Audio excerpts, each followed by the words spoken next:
बंद करून सुरू करून फायनली आता मीटिंग मध्ये जॉईन झाले. सॉरी, आपण थोडासा वेळ गेलाय आपला. आपण चांगला अभ्यास करू आणि तो वेळ जो आपला वाया गेलाय तो चांगला युटिलाइज करूया. ठीक आहे. मगाशी मी येण्यापूर्वी तुमचं काही ऑलरेडी डिस्कशन झालं असेल. नेहमी मी तुमच्याशी एक सुरुवातीला 2-4 मिनिटं बोलते, आपण काही गप्पा मारतो आणि मग आपण अभ्यासाला सुरुवात करतो. पण आज आपण डिरेक्टली अभ्यास करूया. आपल्याला आता अभ्यासच करायला हवाय, कारण की बराच वेळ आपला गेलाय अभ्यासाचा बोलण्यातनं. तर मग आता आपण जो लेसन सुरू केला होता मागच्या वेळेला त्याच्या अभ्यासाकडे डिरेक्टली जाऊया. तुमच्या लक्षात आहे का मागच्या वेळेला आपण कुठला लेसन केला होता आणि आपण काय काय डिस्कशन केलं होतं? Acid basis and salt. Correct. Acid basis आणि सॉल्ट हा लेसन आपण सुरू केला होता आणि त्याच्याबद्दल आपण काय काय बोललोय, काय काय डिस्कशन झालेले आहेत सांगा. काय काय आठवतंय ते सांगा. आयनिक बॉन्ड पाहिलं होतं त्याच्यामध्ये. शाबाश. आयनिक बॉन्ड पाहिला होता त्याच्यामध्ये. अजून basicity and acidity. Basicity and acidity. Correct. अजून सुरुवातीलाच तिकडे एक टेबल होता आपल्या लेसन मध्ये, तुमच्या लक्षात आहे का? काय होता तो सांगा बरं. ऍसिड्स बेसचा टेबल होता मॅम. हा, आणि मग न्यूट्रल. ऍसिड्स. बरोबर. ऍसिड्स, बेसिस आणि सॉल्ट्स ह्या तिघांना डिफाईन करण्याकरता आपण काही एक्झाम्पल्स पाहिले होते. बरोबर. मग त्या एक्झाम्पल्स मधनं ऍसिड्स म्हणजे कोण, बेसिस म्हणजे कोण आणि सॉल्ट्स काय हे सांगा बरं तुम्ही मला. काय काय लक्षात आहे जरा रिवाइज करूया. ऍसिड्स म्हणजे ज्यांचा टेस्ट सोअर असतो ते. बर. आणि बेस म्हणजे ज्यांचा टेस्ट बिटर असतो. आणि न्यूट्रल म्हणजे ज्यांना टेस्ट नसतो. पण हे मागच्या वर्षी झालं. मग आपण ज्या पूर्ण त्या पेजवरती जो टेबल आहे तो सगळा कम्प्लीट केला होता, त्याच्यातनं आपण त्या कंपाऊंडना त्यांचे रॅडिकल्स मोकळे केले आणि आपण त्याला डिसोसिएट केल्यानंतर त्यातनं काय आपल्याला मिळतंय. म्हणजे समजा HCl हा कंपाऊंड घेतला आणि HCl ला डिसोसिएट केलं तर आपल्याला H+ आणि Cl- असे दोन कॅटायन आणि ऍनायन मिळाले. त्याला आपण रॅडिकल्स म्हणतो. बरोबर. मग ह्याच्यात ऍसिड्स म्हणजे कोण आणि बेसिस म्हणजे कोण हे आपल्याला कसं कळलं होतं हे आता ज्या फॉर्म्युलेच्या मध्ये किंवा लास्टला H असतो ते ऍसिड असतात. आणि ज्यामध्ये OH- असतो ते बेस असतात. परफेक्ट. असे कंपाऊंड जे डिसोसिएट झाल्यानंतर किंवा जे पाण्यामध्ये गेल्यानंतर त्यांचे आयन्स जेव्हा बनतात तेव्हा त्यातनं जे H+ आयन्स देतात ते सगळे ऍसिड्स असतात. आणि असे कंपाऊंड जे डिसोसिएट झाल्यानंतर किंवा पाण्यामध्ये गेल्यावर डिझॉल्व्ह झाल्यानंतर त्यातनं जे OH- आयन्स देतात ते सगळे बेसिस असतात. मग हे सगळं आपण ऑलरेडी मागच्या वेळेला केलेलं आहे. बरोबर. पटकन जरा मी PPT दाखवते. आपली इंग्लिश मिडियमची बॅच आहे ना? Yes ma'am. Yes ma'am. Yes. Okay.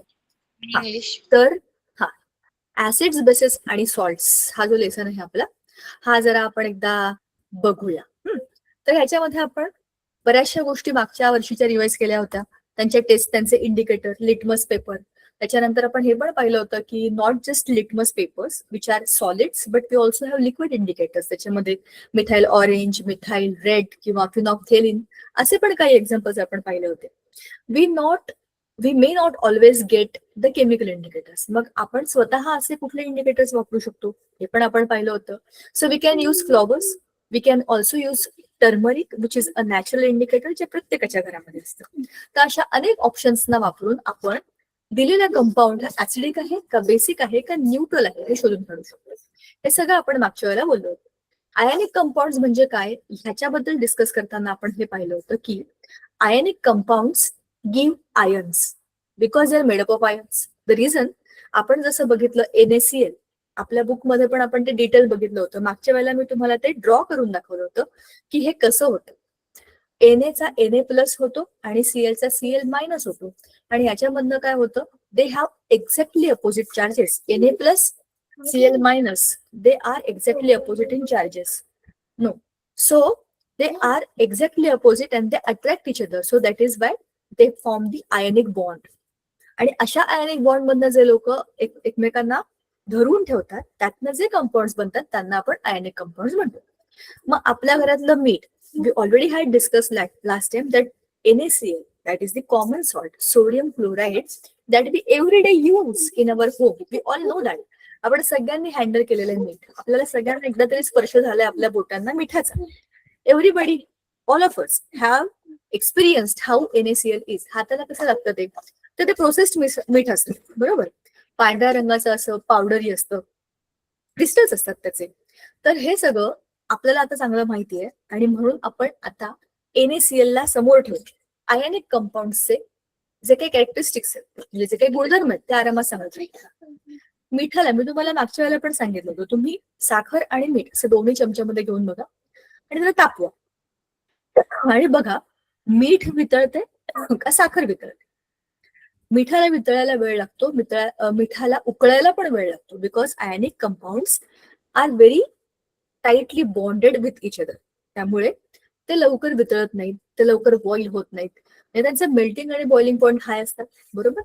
त्यांचे काहीतरी स्ट्रक्चर असतं, क्रिस्टलाइन स्ट्रक्चर असतं त्यांना, आणि ते generally good conductors of electricity असतात, बिकॉज जेव्हा त्या पाण्यामध्ये आपण त्यांना घालतो तर ते ऑटोमॅटिकली डिसोसिएट होतात. जेव्हा Na+ आणि Cl- असे दोन लोक असतात पाण्यामध्ये, तर Cl मधनं Cl- गेला म्हणजे इलेक्ट्रॉन्स फिरणार आहेत. Na आणि Cl फिरणार नाहीयेत कुठे तुमच्या सर्किटमध्ये, Na आणि Cl जाणार नाहीयेत. इलेक्ट्रिक सर्किट हा नेहमी इलेक्ट्रॉनचाच बनलेला असतो, पण ते इलेक्ट्रॉन येतात कुठून, एनायन्स कडनं येतात, because anions are negatively charged. So हे चार्ज पार्टिकल्स म्हणजे रॅडिकल्स आपल्या त्या सर्किटमध्ये इलेक्ट्रॉन्स देतात आणि म्हणून तो सर्किट कम्प्लीट होतो आणि आरामात आपलं काय बरं म्हणतात इलेक्ट्रिसिटी त्यातनं पास होते. आता जसे आपले आयनिक कंपाऊंड असतात तसेच त्यांचं डिसोसिएशन आपण बघितलं होतं की पाण्यामध्ये काय होतं. पाण्यामध्ये त्याचं काय होतं, जेव्हा आपण मीठ पाण्यामध्ये टाकून बघतो तेव्हा Na वेगळे Cl वेगळे. मग Na आणि Cl असे एकत्र राहतील का, नाही राहणार. NaCl असे एकमेकांना लांब जातील असे पाण्यामध्ये इकडे तिकडे पसरलेले असे असतात. एक मिनिट. तर आता ह्याच्यामध्ये आपण हे बघतोय की हे सगळे जे सॉल्ट्स आणि या सगळ्या कंपाऊंडचं जर आपण स्ट्रक्चर बघितलं तर ह्याच्यामध्ये इलेक्ट्रिसिटी कॅरी करण्यासाठी पॉझिटिव्ह निगेटिव्ह ह्या दोनही चार्जेसना आपल्याला समोर बघता येतं. आता आपण आपल्या बुकमध्ये सुद्धा अर्हेनियस थेअरी बघितलेली आहे. What Arrhenius theory tells about, it tells us about what is the definition of acids and bases. जे आपण त्या टेबलमध्ये सॉल्व्ह केलं तेच आहे. H+ वाले सगळे ऍसिड्स, OH- वाले सगळे बेसिस, आणि ज्याच्यामध्ये H+ पण नाही OH- पण नाही ते सगळे कोण आहेत, न्यूट्रल सबस्टन्सेस, बरोबर. मग आपण पुढची कन्सेप्ट पाहिली होती, बरोबर, स्ट्रॉंग आणि वीक ऍसिड, आणि त्याच्यानंतर कॉन्सन्ट्रेटेड आणि डायल्यूट ऍसिड्स अँड बेसिस. मला जरा आता तुम्हीच सांगा स्ट्रॉंग ऍसिड आणि वीक ऍसिड म्हणजे काय. म्हणजे ज्यांना आपण स्पर्श करू शकत नाही, आणि वीक ऍसिड म्हणजे लेमन, सायट्रिक ऍसिड. आता मागच्या वर्षी पण आपल्याला ह्या गोष्टीचा एक छोटासा मेन्शन होता. जे ऍसिड्स आपल्या खाण्यापिण्यामध्ये असतात म्हणजे आंबट फळं किंवा दही, ह्यामध्ये जो काही आंबटपणा आहे, तर हे सगळे जे ऍसिड्स आहेत हे सगळे ऑर्गॅनिक ऍसिड्स आहेत. ऑर्गॅनिक ऍसिड्स ज्याला काही त्रास होत नाही, आपण ज्यांना खाल्ल्यावर आपल्याला काही त्रास होत नाही, कारण आपण ऑर्गॅनिक कंपाऊंड आहोत. आपण ऑर्गॅनिक कंपाऊंड आहोत. ऍक्च्युली आपली body is organic compound. We have all the things made up of in our body. somehow it is having carbon. म्हणजे आपल्या बॉडीमध्ये तुम्हाला माहिती आहे ना की जसे प्लांट्स, ऍनिमल्स, मायक्रोब्स ह्या सगळ्यामध्ये काही ना काही ऑर्गॅनिक कंटेंट आहे.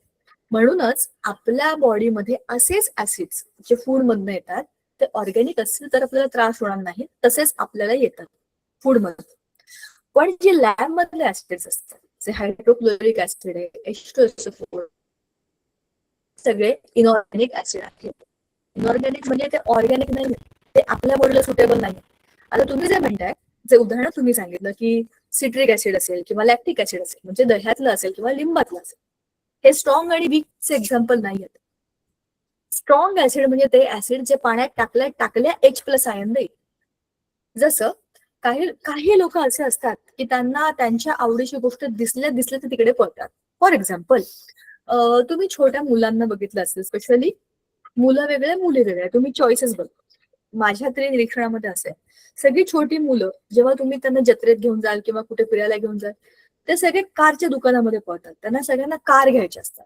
कार दिसल्या दिसल्या ते पळतात, आईवडिलांचा हात सोडून देतात आणि म्हणतात मला ही कार पाहिजे.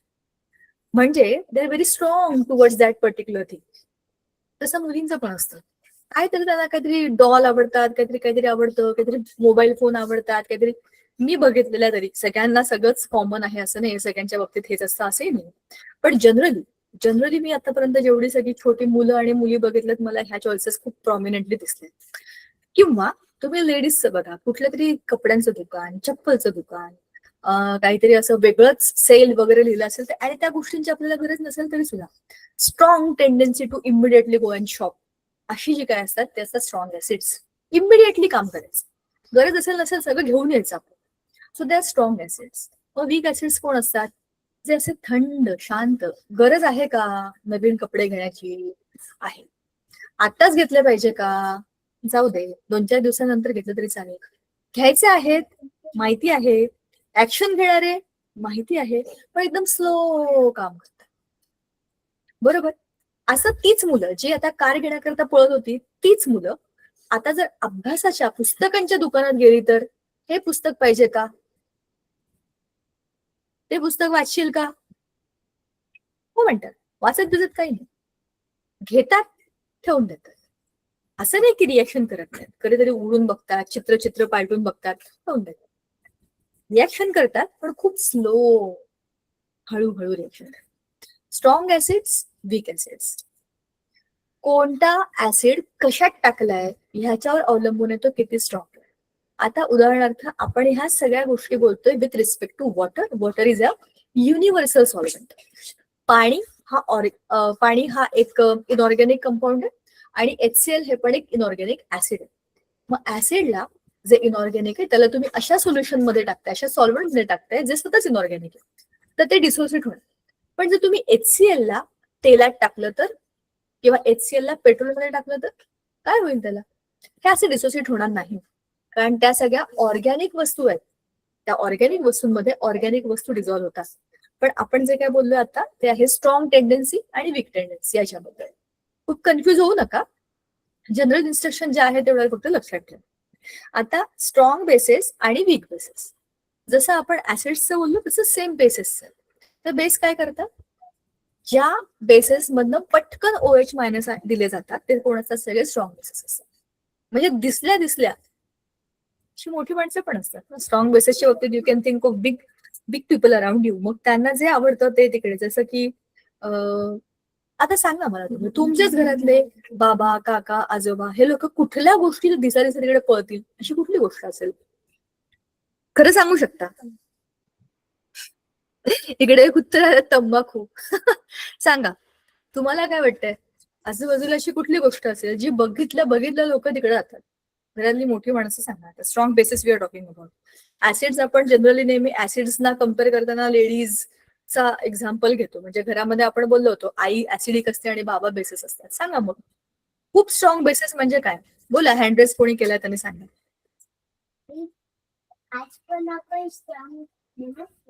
सांगा स्ट्रॉंग बेसिस, पटकन सांगा. मला असं वाटतं मोबाईल फोन. कुठली पण गोष्ट असू दे, काही पण असू दे, फोन दिसला लगेच पळतात. कोणाचाही फोन आला तरी पळून जातात. त्यामुळे ते ऍक्च्युली सेव्ह देमसेल्व्हज. घरातल्या लोकांपासून स्वतःला वाचवण्याकरता फोन आला लगेच गेले.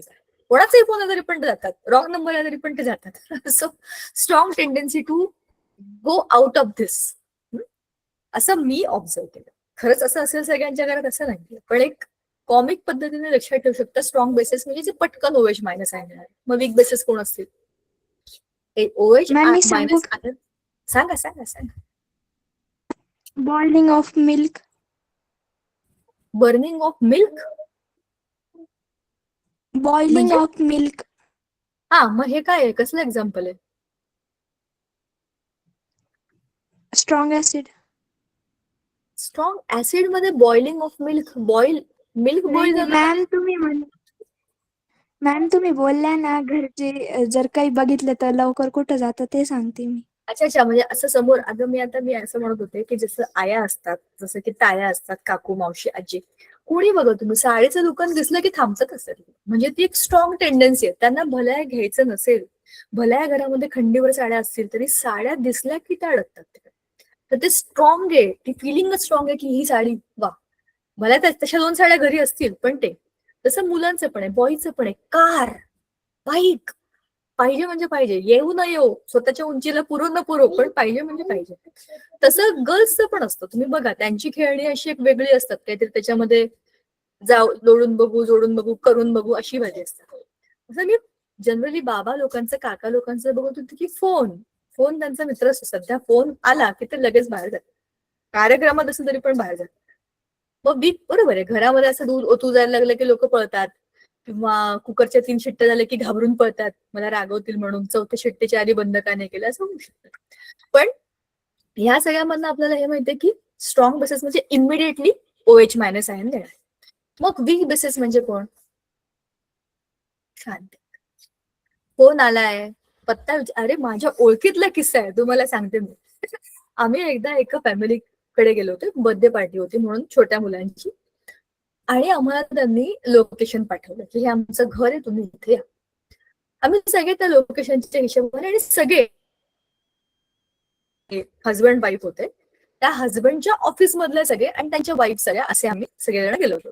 तर त्याने जे लोकेशन पाठवलं त्याच्या लोकेशनच्या इकडे सगळे लोक आले. आता मजा अशी होती, ते जे लोकेशन होतं ते होतं 2 गल्ल्या पुढचं. तिथून असा युटर्न घेऊन आतून यायचं होतं, आणि मधले म्हणजे समोर तुम्ही गेलात तर तुम्ही 2 रस्ते पलीकडे चालले गेलात, तुम्ही पुढे गेलात, लोकेशन इथेच संपत, आणि तिथून तुम्हाला घरी जायला पुढे रस्ता माहिती पाहिजे. सगळ्यांनी त्याला फोन केला आणि तो घरातून सांगत होता, तुम्ही कुठे पोहोचले? अच्छा इथं आहे का, मग तुम्ही इकडनं डावीकडे जा. मग कुठे पोहोचलो तुम्ही आता? अरे पण तू खाली ये ना, 2 मिनिटं खाली ये, सगळे तिथेच आहेत ना, किंवा सांग इथून आज जा, इथे आमची बिल्डिंग आहे. ते त्या माणसाने शोधपर्यंत केलं नाही. शेवटचा माणूस येईपर्यंत तो घरात मस्त शांतीत बसला होता. फोन आला की घ्यायचा, ठेवायचा. फोन आला, आम्ही सगळ्यात पहिल्यांदा गेलो त्यामुळे मी ते नोटीस करत होते, म्हटलं काय माणूस आहे हा. पटकन खाली उतरायचं आणि सांगायचं ना, सगळे तिकडेच अडकले होते कारण लोकेशनच्या ठिकाणी. सो वीक बेसिस, काम तर करायचंय, स्लो करायचं. लोकांना कोणाला किती त्रास होते, म्हणजे रिॲक्शन किती पण फास्ट करायची इच्छा आहे, पण OH मायनस कसं येणार आहे? रूल येणार. दिस आर वीक बेसिस. मग अल्कली कोण आहेत? जे इमिडिएटली पटकन पाण्यामध्ये सोल्युबल असतील आणि OH मायनस आयन देतील, त्याला ऍक्च्युली ते आर स्ट्रॉंग बेसिसच, पण त्यांना आपण अल्कली म्हणतो, उगाच एक नवं नाव आहे. हे सगळं आपण पाहिलं होतं. बेसिसिटी अँड ऍसिडिटी ह्या टर्मिनॉलॉजीज आपण पाहिल्या होत्या. कॉन्सन्ट्रेशन आपण मागच्या वेळेला केलं होतं. मी तुम्हाला म्हटलं होतं एक अख्खा लिंबू जेव्हा मी खाते तेव्हा मी अख्खा लिंबू कॉन्सन्ट्रेटेड ऍसिड टाकलं. सिट्रिक ऍसिड माझ्या गळ्यातनं असं जात असतं, मला असं होत. पण तोच लिंबू पाण्यात पिळला तर ग्लासभर पाण्यामध्ये जरी मी पिळलं तरी आराम, मला गट्ट पितात आणि काही होत पण नाही मला. द रिझन तेच ऍसिड पण जास्तीचं पाणी आजूबाजूला असल्यामुळे त्याचं आता डायल्युशन झाले, म्हणजे कॉन्सन्ट्रेटेड आणि डायल्यूट. मग ते ऍसिड कॉन्सन्ट्रेटेड असतील किंवा बेस कॉन्सन्ट्रेटेड असतील, कसं करणार तुम्ही? ऍसिडला डायल्यूट कसं करणार? स्ट्रॉंग HCl तुम्हाला दिलं, तुम्हाला सांगितलं की डायल्यूट करा, तर तुम्ही कसं करणार त्याला डायल्यूट? सांगा बरं.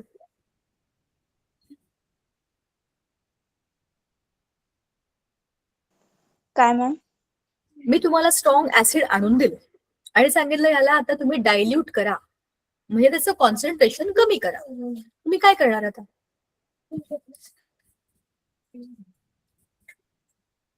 पाणी टाकाल. हा बरोबर, ऍसिड मध्ये पाणी टाकाल. ऍसिड मध्ये पाणी टाकाल, खरं विचार करा, जे तुम्ही म्हणालात ते बरोबर. मॅम पाणी Acid- टाकले होते वरून. ऐकूच नाही आलं काय? पाणीमुळे ऍसिडची पॉवर थोडी कमी होते ना.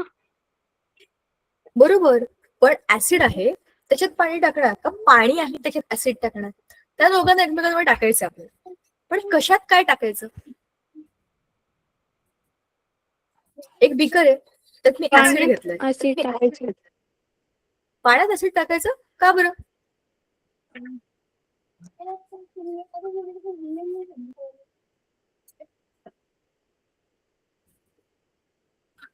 दोन्ही पण अर्थ सेमच होता ना पण मॅम. हा, दोघांचाही अर्थ सेम होतो ऐकायला, पण करायला नाही. दोघही केसमध्ये तुमचं बिकर तापणार आहे. The reason when you add water to the acid, or on the other hand when you add acid to the water, it is an exothermic reaction. Exo म्हणजे बाहेर, थर्मिक म्हणजे बाहेरच्या बाजूला हीट फेकणारी रिएक्शन आहे. So this reaction will make your container very very hot. इतकं गरम की ते फुटतं. ऑलरेडी तुम्ही ऍसिड घेतलंय, तर तुम्ही पाणी घालताय, तुम्ही त्याला डायल्यूट करताय, बट दिस रिएक्शन म्हणजे रिएक्शन करण्यापेक्षा this process is very slow but giving heat a lot. मग तुम्हाला ऍसिडला वाचवायचं असेल आणि तुमचा प्रयोग पण व्हावा असं वाटत असेल, तर मगाशी पहिल्यांदा जे कोणतरी सांगितलं ते बरोबर होतं. पाणी घ्यायचं आणि कोपऱ्यातनं ऍसिड टाकायचं आणि ढवळत राहायचं आणि हळूहळू करायचं. घेतलं आणि टाकलं, मिक्स केलं की ब्लास्ट. असं नाही करायचं. एकदाच टाकलं की ते ब्लिस्कन जातं आणि एकदम फुटतं. आणि असं करून अनेक लोकांना अनेक इजा झालेल्या आहेत. म्हणून आता हे सांगितलेलं आहे की असं करायचं नाही. नेहमी पाण्यामध्ये ऍसिड घालायचं, हळूहळू आणि इकडे ढवळत राहायचं. तुम्हाला माहितीये का, अशा काही स्वयंपाकातल्या रेसिपीज पण असतात, त्याच्या गुठळ्या होऊ नये म्हणून इकडनं हळू टाकायचं, इकडनं मिक्स करत राहायचं. आणि ते आपण गरम ह्याच्यावर करत असतो, बरोबर. पण तसंच याच्यामध्ये त्याला वेळ द्यायचा असतो, त्यातली हीट हळूहळू बाहेर जाईल. तरी सुद्धा तुमचं कंटेनर तापतं म्हणजे चटका लागतो, एवढं गरम होतं. म्हणून always you have to add acid to the water, not water to the acid. कारण तुम्ही बेकर मध्ये ऍसिड घेतलंय आणि त्यात तुम्ही वरनं पाणी ओतलंय, तर त्याच्यामधली जी हीट आहे ती पाण्याला वर फेकते, म्हणजे त्याची वाफ करून त्याला वरच्या बाजूला उडवते, एवढी हीट असते. सो ते एक प्रकारचं ब्लास्ट होण्यासारखं असतं. सो असं नाही करत आपण कधी. नेहमी पाणी घ्यायचं भरपूर, त्याच्यामध्ये हळूहळू ऍसिड घालायचं आणि त्याला फिरवत राहायचं, जेणेकरून ती हीट बाहेर जायला जागा मिळते. ठीक आहे, कळलं का? ऐकायला सारखं वाटतं पण सारखं नाही येते. दोन वेगवेगळ्या गोष्टी आहेत. असं बेस कॉन्सन्ट्रेशन NaOH स्ट्रॉंग आहे माझ्याकडे, त्याला मला वीक करायचं असेल, किंवा वीक नाही, त्याला मला डायल्यूट करायचं असेल, तर काय करावं लागेल, पाण्यामध्ये मिसळावं लागेल. ह्याच्यामध्ये सुद्धा हळूहळू स्टर करत करत त्याला ऍड करायचं. पण हे ऍसिड एवढं डेंजरस नाही, बेसिस बरेच बरे असतात. ऍसिड्स असतात. ठीक आहे. आता pH ऑफ सोल्युशन हे आपण मागच्या वर्षी केलंय, आपण हे भरपूर डिस्कस केलंय. तुमच्या लक्षात आहे का pH of solution? Yes ma'am. सांगा मला, काय इथे दिसतंय पण सांगा.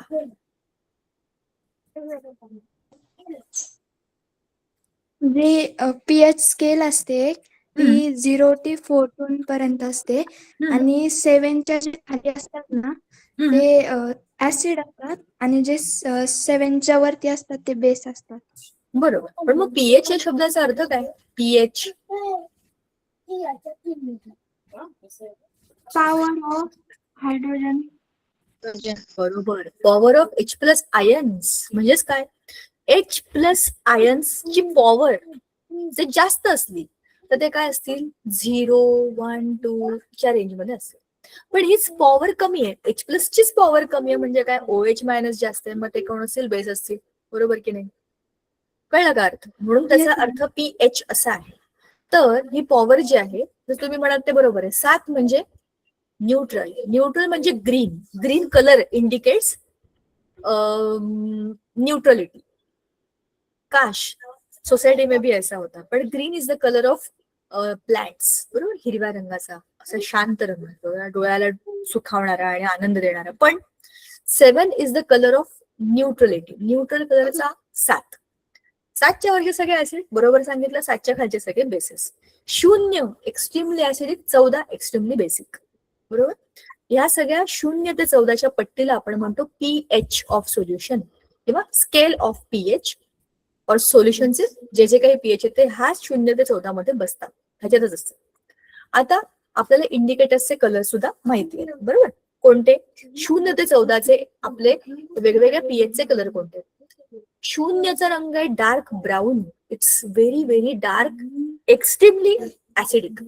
मग लाल म्हणजे 1, मग पिंक, मग ऑरेंज, मग बेज, मग येलो, असं करत करत ना रेडिश कलर कमी होतो, ऑरेंजिश कलर यायला लागतो, येलो, ग्रीन, ग्रीन, आणि मग त्याच्यानंतर डार्क ग्रीन, हिरवा रंग एकदम डार्क. त्याच्यानंतर ब्ल्यूइशची आपली त्याची रेंज सुरू होते कलरची. ग्रीन मधनं ब्ल्यूकडे जातो, आणि मग डार्क ब्ल्यू, नंतर व्हायलेट, आणि नंतर पर्पल, म्हणजे जांभळ्यासारखाच रंग होतो, इतका डार्क जांभळा की ते होतं मग एक्स्ट्रीमली बेसिक सोल्युशन. ठीक आहे. तुम्हाला आता खरा किस्सा सांगते. आमच्याकडे आरो पाण्याचं हे माहिती ना तुम्हाला, आरो मशीन असतं ते पाण्याचं फिल्टर असतं त्याच्यामध्ये, तर ते आमच्याकडे आहे. तर त्याच्यामधनं ते पाणी चेक करण्याकरता मध्ये मध्ये येतात त्याचे ते बरेचसे काय काय त्यातले फिल्टर्स असतात ते बदलायला, मधनं मला त्याचा मेंटेनन्स करण्याकरता ते कंपनीकडनं लोक येत असतात. एकदा त्यातले ते दादा आले मेंटेन करणारे, तर त्यांनी काय सांगितलं की ह्या पाण्याचा आपण आता तुमच्या पाण्यामध्ये खूप क्षार आहे, बोरिंगचं पाणी आहे, मग ह्या पाण्यामध्ये खूप क्षार आहे, तर तुम्हाला ह्याला जरा ह्याच्यामध्ये मी एक बेसिकचा रॉड असतो ना त्याच्यातले तो लावतो आरो मध्ये. म्हणलं ठीक आहे लावा. आता आपल्याला काय कळतं त्यातलं ते एवढं आरोचं मशीन कॉम्प्लिकेटेड आहे, इकडनं वायर गेली, तिकडनं पाईप गेलाय, इकडे तिकडे तिकडे असे 4-5 सिलेंडर बसवलेत, मध्ये एक पट्टी आहे, खाली पाणी जमा होते, कशातनं काय चाललंय काहीही समजत नाही. त्या माणसाला ते बरोबर माहिती असतं, तो ते वर्षानुवर्ष तेच करतोय आणि तो सांगतो सुद्धा की हे असं झालंय तसं झालं, इकडनं चाललंय, आपण फक्त बघत राहायचं, असं ते होतं. मग त्याने तो लावला बरं का, बेसिकचा फिल्टर लावला त्याच्यामध्ये आणि ते पाणी खाली आलं. म्हणलं आता आपण चेक करूया ते पाणी. तर ते पाणी बघितल्यानंतर, कलेक्ट केल्यानंतर त्याने त्याच्यामध्ये ना ते लिक्विड टाकलं आणि त्याचा कलर झाला डार्क जांभळा, म्हणजे 13-14 pH रेंज मध्ये. मी म्हटलं हे पाणी प्यायचंय आम्ही आता. तर 13 आणि 14चा अर्थ आहे की एक्स्ट्रीमली बेसिक. एवढं बेसिक पाणी कोणी पितं का? पाण्याचा pH 7 न्यूट्रल असतो तरी ठीक आहे, त्याचे काही जम्स मारण्याकरता किंवा काय करण्याकरता तुम्ही त्याला स्लाइटली बेसिक केलं असेल ठीक आहे. म्हणलं अहो 14च्या pH पाणी पिऊन काय मरायचे का काय म्हणलं आम्हाला, अजिबात नकोय, तो फिल्टर काढून टाका. तर तो म्हणाला नाही ताई, हे जे एवढं क्षार आहे ना, या क्षाराला हे असंच फिल्टर लावतात.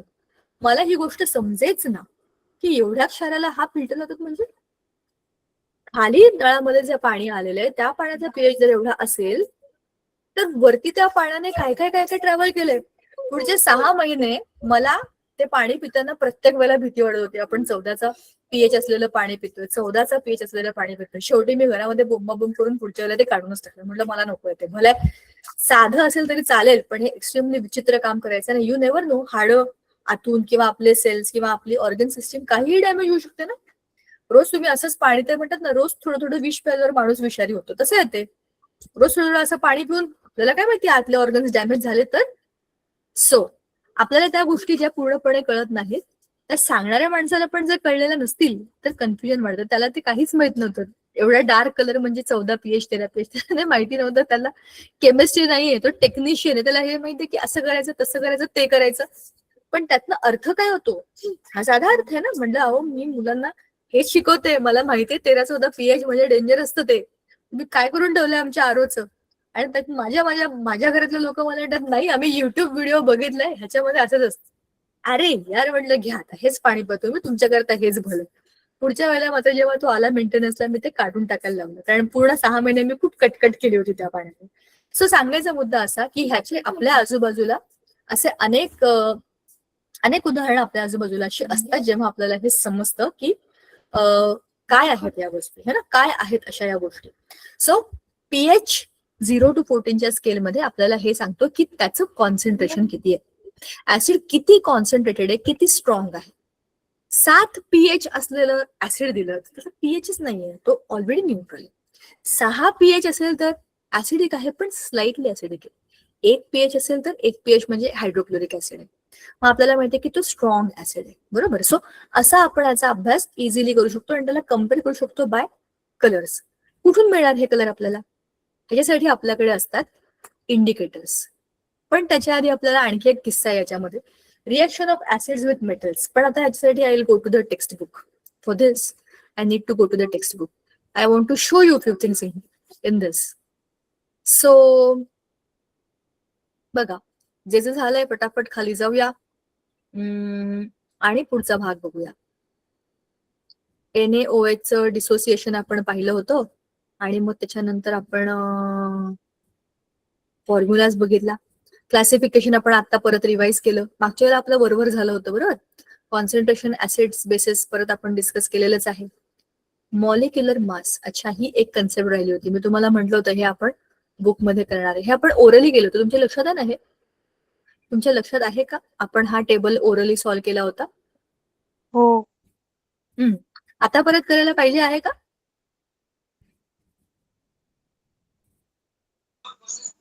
मॅम मी मागच्या लेक्चर मध्ये नव्हती, एकदा डबल एक्सप्लेन करता का? हो, एक मिनिट हा. जरा त्याला खाली ठिकाणावर येऊ दे, ते पान फार हलते. चला आता बघा.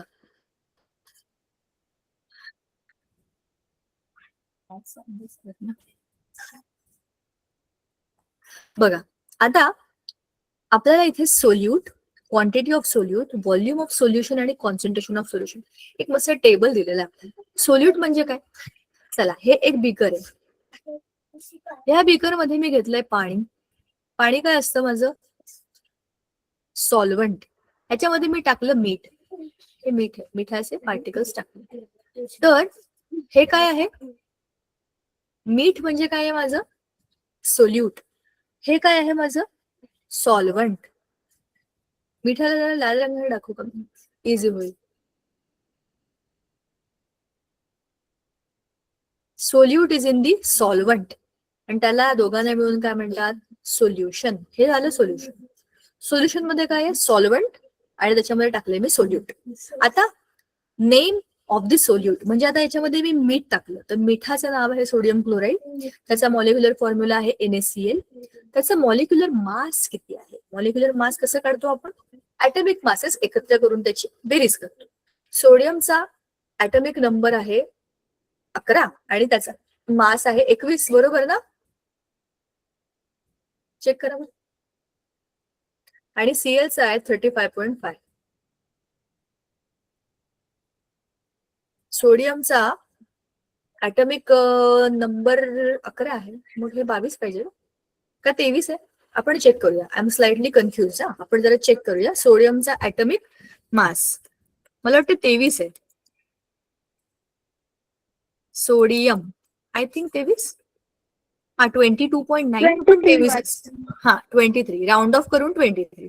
मग आपण ह्याला 23 करायला पाहिजे. 23 प्लस 35.5. सॉरी, मिस कन्फ्युज झाले होते मग अशी त्या नंबर मध्ये. मग त्याला ऍड केलं तर आपण काय येईल? डेसिमलच्या बाजूला 5 आहे, हा इकडे 5 येईल आणि 5 अधिक 3 8, 3 आणि 2 5, बरोबर. आपण आता काय काढला? मॉलिक्युलर मास काढला. कसला? NaClचा. 35.5 I was very sure about it. याच्याबद्दलच मला जरा कन्फ्युजन होतं, बिकॉज काही काही असे आयसोटोप्स पण असतात ना, सो आयसोटोप्समुळे त्याचा नंबर जरा थोडासा वरखाली लक्षात राहत नाही, बऱ्याच वेळेला ते पाहिलं. आता grams, quantity of solute 117 gram solute म्हणजे 2 मोल. कसं काय? 58.5 ला 2 ने मल्टिप्लाय करा. काय झालं? 5 दुणे 10 0. हातचा आला 1. 8 दुणे 16 अधिक 1 17. 5 दुणे 10 अधिक 1 11. 117 117 झालं. 117 ग्रॅम. पण हे काय आहे? 2 मोल. कारण हे काय आहे? 1 मोल. हे 1 मोल आहे. 1 मोल म्हणजे काय? एका मॉलिक्युलचं वजन इन ग्रॅम्स. हे 1 मोल आहे. मग 2 मोल मी काय करेन? ह्याला 2 ने मल्टिप्लाय करेन. म्हणजे 2 लिटर जर मी पाणी घेतलं समजा, तर 2 लिटर पाण्यामध्ये जर मी 1 मोल टाकला तर माझं सोल्युशन किती होईल? 1 मोलार होईल. पण जर मी 2 मोल टाकले तर माझं सोल्युशन किती होईल? 2 मोलार होईल. समजलं का? थोडक्यात आपण काय करतोय बघा. आपल्याला हे ग्रॅम्स आणि हे मोल ह्याच्यामध्ये टाकून इथे हे दिलंय आपल्याला टेबल कम्प्लीट करायला.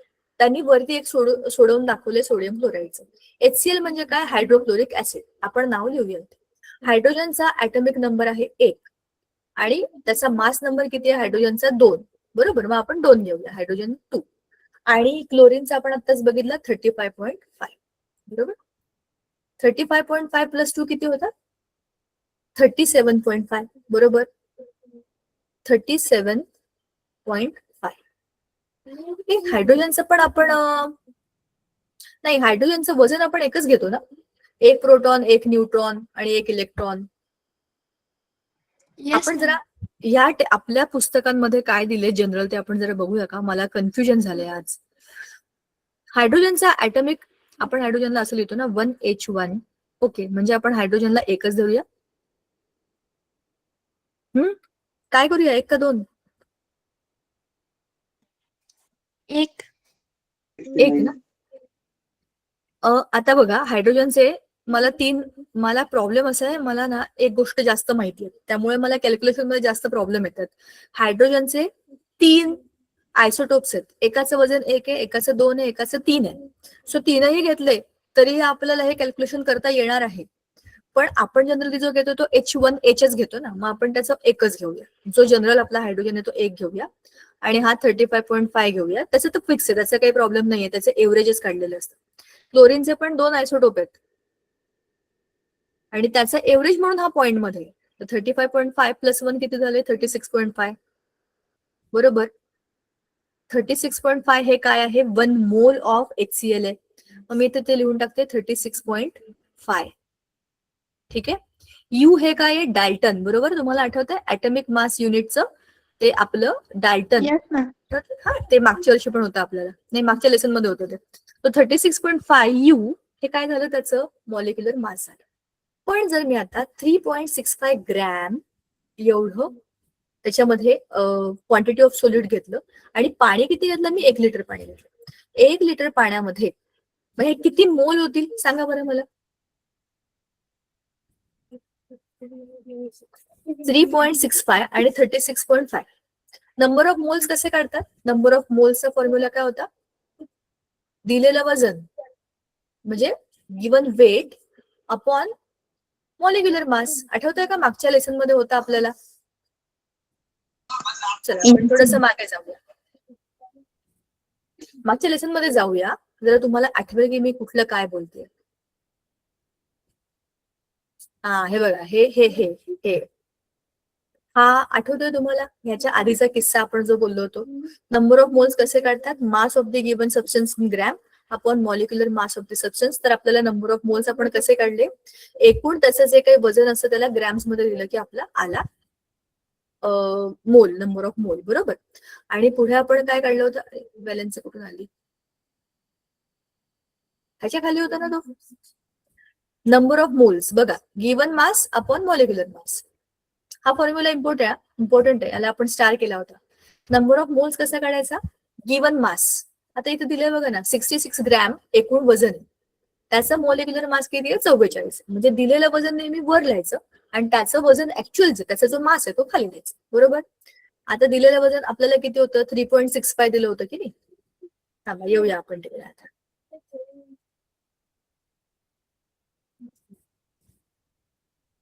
हे कॅल्क्युलेशन आहे, हे टेबल मधलं जे आहे ते पण इंटरेस्टिंग आहे. आपल्या बऱ्याचशा गोष्टी याच्यामधनं आता क्लिअर होतील बघा.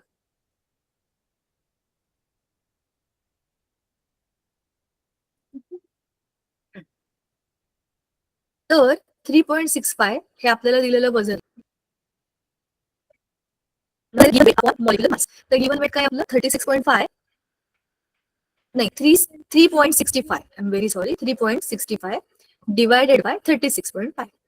3.65 डिवायडेड बाय आता कसं कळणार भागाकार सांगा बरं मला.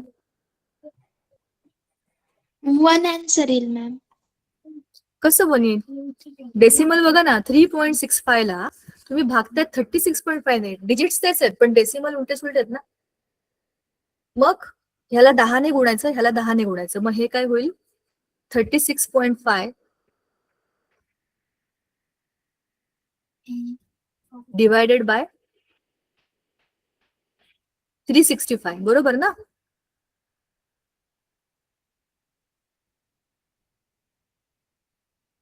मी काय करतेय ह्याचा डेसिमल मी काढून टाकला कारण मी ह्याला आणि याला दोघांनाही 10 ने गुणलं बरोबर का.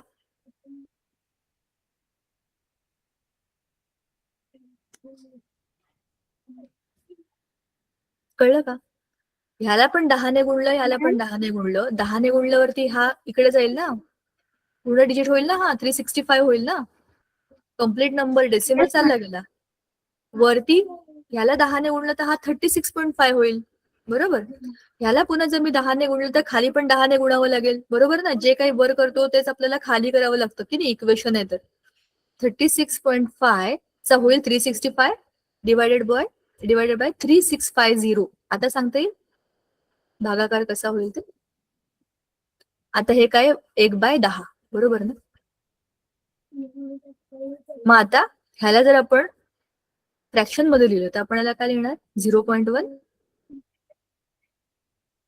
बरोबर चाललंय का बघा बरं. मग 0.1 मोल म्हणायचं का याला?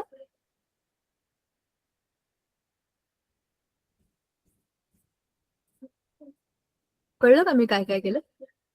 मी काहीच केलं नाही. ह्याचं वजन जे होतं ते दिलेल्या ग्रॅम्सच्या वजनाच्या सारख्याच डिजिट्स मध्ये होतं. मी फक्त त्याचा भागाकार केला आणि काय केलं, त्याच्यातनं मोल्स किती येतात ते काढले. ठीक आहे.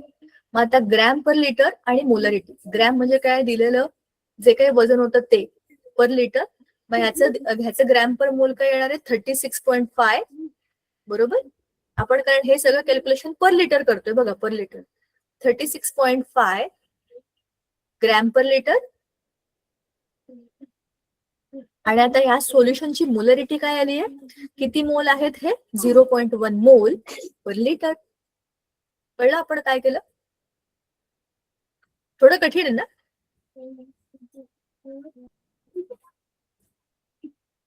कळलं का नाही कळलं का परत सांगू? हे एक्सप्लेन करते मी तुम्हाला परत. बघा, वरती जो टेबल दिला होता ह्याच्यामध्ये आपण काय केलं, NaClचं वजन आणि त्याचं एकूण डबल केलेलं वजन, कारण आपल्याला 2 लिटर सोल्युशन मध्ये 2 मोल अशा कंडिशन मध्ये झाला, आपण 2ने मल्टिप्लाय केले.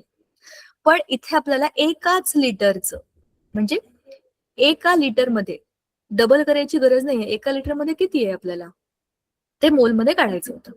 मग एका लिटर मध्ये आपल्याला काहीही कन्फ्युजन न करता ह्याचं वजन डबल होतं, दिलेलं वजन. याचं वजन दिलेलं किती, 3.65 एवढंच दिलेलं. आणि ऍक्च्युअल त्याचा मास 36.5 होता. बरोबर. मग ह्याचा मी जेव्हा भागाकार केला, ऍक्च्युअली 3.65 डिवाइडेड बाय 36.5 तुम्ही मोबाईलवर पण करून बघा, तुमचा आन्सर 0.1 येत आहे का बघा, आपलं कॅल्क्युलेशन करेक्ट आहे का हे चेक करा. आणि हे 0.1 मोल एका लिटर मध्ये आले. पण ग्रॅम मध्ये किती होतं, 36.5 ग्रॅम पर लिटर. हे आपण ऑलरेडी काढलंय ना, हे आपणच काढलंय. आणि हे सुद्धा आपणच काढलेलं आहे. कसं काढायचं असतं ते, ह्याला याने भागायचं. बघा, ह्याला याने भागलं की काय आलं होतं आपलं, 2 मोल आलं होतं. तसंच दिलेल्या वजनाला त्याच्या मासने भागलं तर आपल्याला ह्याचं पण मोल आलं. आता ह्याचं तुम्ही सॉल्व्ह करा. आता हे आपण पुढच्या वेळेला क्रॉस चेक करून बघूया काय येते. सोडियमचं वजन आपण वरती बघितलं होतं 23, ऑक्सिजनचं आहे 16. ह्याच्या बाबतीत मला काहीच कन्फ्युजन नाही. आणि हायड्रोजनचा आपण 1 घेतोय. तर 6 आणि 4 10 अशी 0, ह्याचा आला 1 आणि 40. हे झालं याचं मॉलिक्युलर मास इन युनिट्स म्हणजे डाल्टन. बरोबर. हे झालं याचं वजन. आणि आपल्याला त्यांनी विचारले हा काय, तर जे माहित नाही त्याला आपण एक्स म्हणूया. मोल्स आपल्याला दिलेले आहेत 1.5. नंबर ऑफ मोल्स कसे काढतो आपण, दिलेलं वजन भागिले हे वजन. मग आता याचं आपल्याला इक्वेशन बनवावं लागेल. तर कसं बनेल, 1.5 is equal to x upon 40. आता तुम्ही हे सोडवा. पण ठीक आहे, हे सगळं चाललंय 2 लिटरच्या हिशोबाने. म्हणजे हे वजन जे काही येईल हे 2 लिटरच्या हिशोबाने येईल, ते इथे आपण भरून टाकायचं आहे. बरंच काय काय आहे याच्यामध्ये, हे सोडवा. मग आपण पुढच्या वेळेला डिस्कस करूया. आपण आताच पीपीटी मध्ये जो पीएचचा पूर्ण ग्राफ बघितला तो high, pH of some common aqueous solutions, जे आपण मगाशी बघितलं बघा. HClचा पीएच 0 आहे. आपण मगाशी 1 म्हणालो होतो, त्या पीपीटी मध्ये 1 होतं बरं का. गॅस्ट्रिक ज्यूस, आपल्या पोटामध्ये जे काही ऍसिडिक ज्यूस असतं ना, ज्याच्यातलं सगळं अन्न पचतं, ते किती आहे, 1. लिंबू 2.5. म्हणून चांगला आपण भरपूर लिंबू खाल्ला की घशाला खरखरतं, तरी पण ते ऑर्गॅनिक असेल. विनेगर 3. Tomato juice 4. टोमॅटो खूप ऍसिडिक असतो बरं का, मी केली होती ह्याची टेस्ट. ह्याचे व्हिडिओ मी तुम्हाला शेअर करेन पुढच्या वेळेला. मी कशी ही टेस्ट केली होती ना, ते सगळं तुम्हाला दाखवते. ब्लॅक कॉफी बघा किती ऍसिडिक असते ही कॉफी. आणि लोकांना फार हौस असते, आम्ही कॉफी पितो, आम्ही चहा पितो. मी पण पिते बरं का चहा, पण ती किती ऍसिडिक आहे. आणि आपण काय करतो, त्याच्यात दूध घालतो आणि त्याला उकळून उकळून उकळून सगळं ऍसिड आपल्या पोटात टाकतो. ऑलरेडी पोटात ऍसिड आहे, वरनं ऍसिड आहे, म्हणजे लोकांना ऍसिडिटी होणार नाही का. तुम्ही इमॅजिन करा, तुमच्या आजूबाजूला ही गोष्ट कुठून नोटीस केली का, जरा आठवा बरं. तुमच्या आजूबाजूला तुमच्या घरामध्ये आजी असेल, काकू, मावशी, कोणी. जनरली ह्या सगळ्या बायका ज्या असतात ना, आपल्या घरातल्या सगळ्या मोठ्या चांगल्या बायका, त्या काय करतात, चांगल्या म्हणजे अनुभवी बायका, ह्या खूप उपास करतात. आणि उपासाच्या दिवशी काहीच खात पित नाही, चहावर चहा घेतात, आणखीन म्हणजे साबुदाणा वगैरे असं काहीतरी खातात, जे की लगेच खात नाहीत उपासाच्या दिवशी सकाळी सकाळी. ते पूजा करतील, काहीतरी मंदिरात जाऊन येतील. म्हणजे मी मला कोणाच्या श्रद्धेबद्दल किंवा धार्मिक आस्थांबद्दल बोलायचं नाही, मी पोटातल्या ऍसिड बद्दल बोलते. पण पोटामध्ये ऑलरेडी ऍसिड आहे आणि त्याच्यामध्ये सारखा चहा पिऊन पिऊन पिऊन ऍसिडिटी होते की नाही. तुमच्या आजूबाजूला अशी एकतरी व्यक्ती असेल, तुम्ही बघितलं असेल, उपास केला ना की दुसऱ्या दिवशी ऍसिडिटी होते किंवा पोटात कसरी व्हायला लागतं, कारण की पोटाने सांगितलं असतं की झेपत नाहीये, असं करू नका. पण हे होतं. माझ्या आजूबाजूलाच मी 4-5 लोकांना बघते. ज्या दिवशी, अरे माझ्या ओळखीत तर एक काकू होत्या, आज उपास केलाय का उद्या दिवसभर त्या उकायच्या. मला एवढा ऍसिडिटीचा त्रास झाला होता. नंतर आठवड्यातनं 4 दिवस उपास होते त्यांचे, सोमवार, गुरुवार, एकादशी आली तर एकादशी, संकष्टी आली तर संकष्टी. म्हणजे जे जे काही आपण म्हणू ते सगळे उपास त्या करायच्या. मग त्याच्यामध्ये पोटामध्ये हे ऍसिड तयार झालेलं असतं ना, तुम्ही त्याला बरोबर वेळेवर जेवायला देत नाही आणि उपासाच्या दिवशी आपण काहीतरी वेगळंच खातो किंवा दुपारपर्यंत मी काही खाणार नाही, मग संध्याकाळीच जेवेन, असं काही असतं ना. प्रत्येकाच्या वेगवेगळ्या मान्यता असतात. पण त्यामुळे अशा खूप लोकांना, ज्यांचं सिस्टीम जरा नाजूक असतं, त्यांना त्रास होतो. ही सगळी केमिस्ट्री आहे, ठीक आहे. आणि त्याच्यात तुम्हाला देव पण वाचवू शकत नाही, कारण कुठलाच देव असं म्हणत नाही की उपाशी पोटी माझी पूजा करा तर मी तुम्हाला पावेन. देव काय म्हणतो, स्वतः आधी चांगले राहा आणि स्वतःची मदत करा, मग लोकांची मदत करायला जा. हो.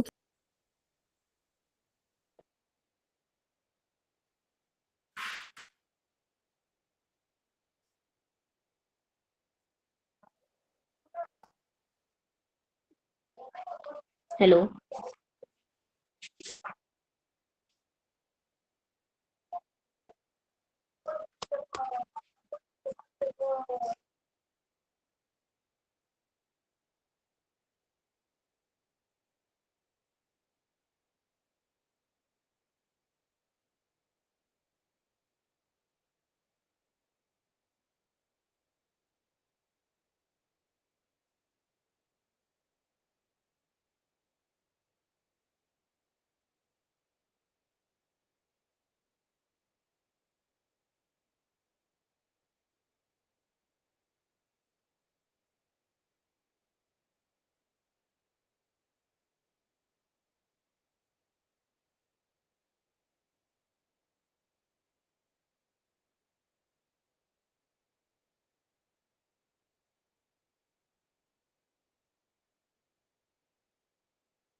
Good evening ma'am.